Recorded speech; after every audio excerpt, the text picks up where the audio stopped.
Hi guys, welcome back to my channel. So this week for my palette per week challenge, I've been using the Lorac Pro 2 palette.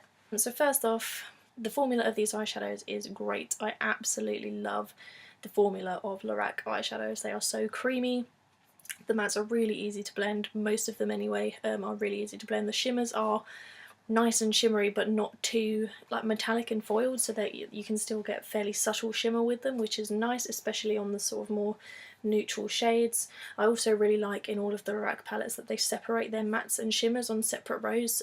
It's quite handy for people who don't always sort of know where to go when they open up an eyeshadow palette.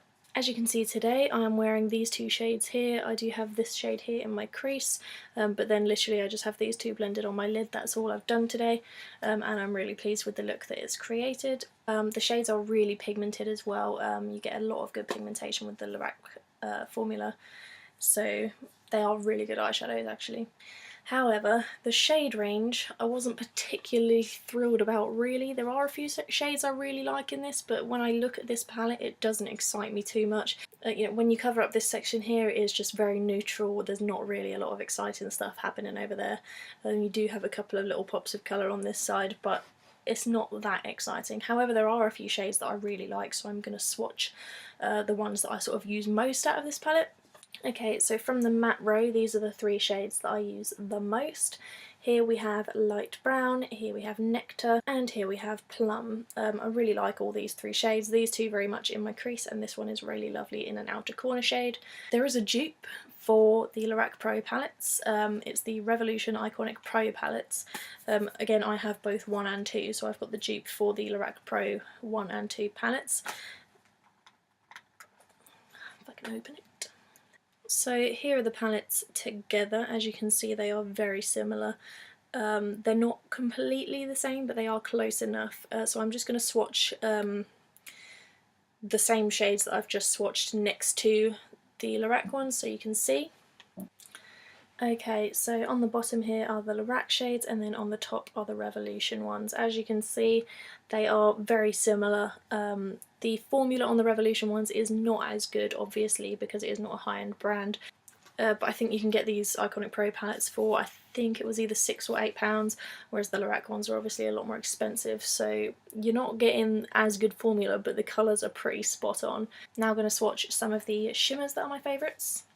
Okay, so these are the Lorac shades. The pigmentation on these shimmers is absolutely amazing. So again, these are the two colours that I'm wearing today. First we have the shades Rosé, then Silver, Jade and Cocoa, and I really love all four of these shades. The shimmer isn't really picking up much on the camera. But now I'm going to compare it to the dupe, which is the Iconic Pro 2. Okay, so definitely the pigmentation is not quite there with the Revolution shades, as you can see it particularly in the shimmers more so than the mattes.